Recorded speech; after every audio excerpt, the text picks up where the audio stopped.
আপনার কি দাঁতে অসহ্য ব্যথা? দাঁতের ব্যথায় রাতে ঘুমাতে পারছেন না? দাঁতের ব্যথায় মাথা ধরে গেছে? তাহলে আজকের ভিডিওটি আপনার জন্য। আজকের ভিডিওতে আপনাদের সাথে আলোচনা করা হবে ঘরোয়া উপায়ে খুব সহজে কিভাবে আপনারা আপনাদের প্রচণ্ড দাঁতে ব্যথা কমাতে পারেন। তবে তার আগে যারা আমাদের চ্যানেলটি এখনও সাবস্ক্রাইব করেননি, এখনই সাবস্ক্রাইব করে ফেলুন এবং আমাদের ভিডিওটিতে একটি লাইক দিয়ে দিন। আমরা প্রতিনিয়ত দাঁতের চিকিৎসা বিষয়ক নতুন নতুন ভিডিও আপলোড দিয়ে থাকি। চলুন সবার আগে জেনে নেই কেন আমাদের দাঁতে ব্যথা হয়। দাঁতের মধ্যে গর্ত বা ক্যাভিটি হলে তাতে ময়লা, খাদ্যকণা ইত্যাদি জমে, সংক্রমণ হয়, দাঁতে ব্যথা করে ও শিরশির অনুভূতি হয়।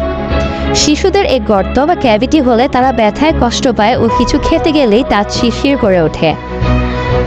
দাঁতে ব্যথার অন্যতম কারণ হলো দন্তক্ষয় বা ডেন্টাল ক্যারিজ। এখন আপনাদের সাথে আলোচনা করব ঘরোয়া কি কি উপায় অবলম্বন করে আপনারা আপনাদের দাঁতের ব্যথা কমাতে পারেন।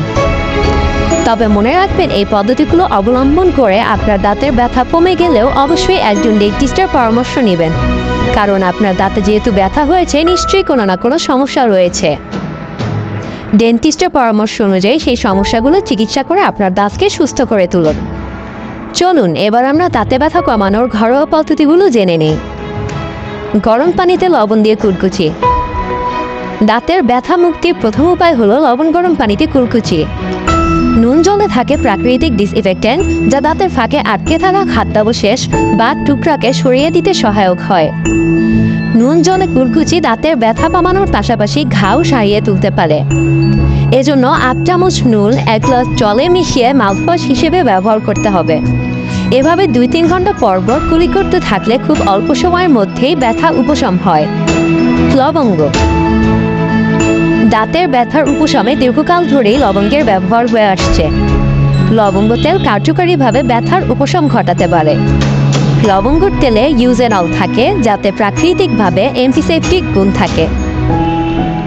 ঘরে যদি লবঙ্গ তেল থাকে তাহলে তুলোয় ভিজিয়ে দাঁতের গোড়ায় রেখে দিলে ব্যথার উপশম পাওয়া যায়।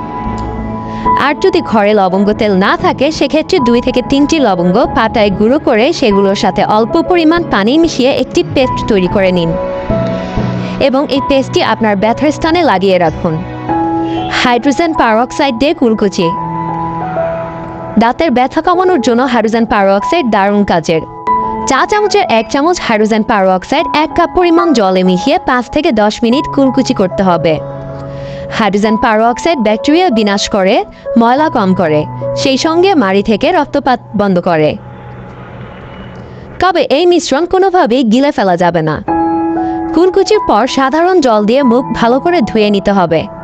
এটি করলে দাঁতের ব্যথাতেও যেমন উপকার পাওয়া যায়, ঠিক তেমনি এটি দাঁত সাদা করতেও দারুণ উপকারী। এটি দিনে 2 বার ব্যবহার করতে পারেন। হাইড্রোজেন পারঅক্সাইড আপনারা যে কোনো ফার্মেসি থেকেই কিনতে পারবেন। এই পদ্ধতিগুলো অবলম্বন করলে সাময়িক সময়ের জন্য হয়তো আপনার দাঁতের ব্যথা কমে যাবে, তবে স্থায়ী সমাধানের জন্য অবশ্যই একজন ডেন্টিস্টের পরামর্শ নিন। দাঁতের ক্যাভিটি বা গর্ত হলে এই পদ্ধতিতে আপনি কখনোই চিরস্থায়ী সমাধান পাবেন না। সেক্ষেত্রে আপনার দাঁতকে রক্ষা করার জন্য ডেন্টিস্ট আপনাকে রুট ক্যানেল চিকিৎসার পরামর্শ দিতে পারে। রুট ক্যানেল এবং ক্যাপ করে নিলে আপনার দাঁতের ব্যথা স্থায়ীভাবে কমে যাবে এবং আপনার দাঁতটিও রক্ষা পাবে। দাঁতের রুট ক্যানেল চিকিৎসা কিভাবে করা হয় এবং এই চিকিৎসার জন্য কত খরচ হয় তা জানতে আই বাটনে ক্লিক করে ভিডিওটি দেখতে পারেন। ভিডিও ডিসক্রিপশন বক্সেও রুট ক্যানেল চিকিৎসার ভিডিও লিঙ্ক দেওয়া থাকবে। এখনও যাদের দাঁতে ব্যথা হয়নি এবং খুব অল্প জায়গায় কালো দাগের মতো হয়েছে, তারা খুব দ্রুত ডেন্টিস্টের পরামর্শ অনুযায়ী ফিলিং করে নিতে পারে। আগে থেকেই ক্যারিজে ফিলিং করে নিলে আপনার রুট ক্যানেল করার ঝামেলা এবং খরচ দুটো থেকেই বেঁচে যাবেন এবং দাঁতের ব্যথা থেকে মুক্তি পাবেন। ধন্যবাদ ভিডিওটি দেখার জন্য। যদি উপকৃত হন তবে অবশ্যই আপনার বন্ধুদের সাথে শেয়ার করবেন এবং ভিডিওটিতে একটি লাইক দেবেন আর সাবস্ক্রাইব করতে ভুলবেন না।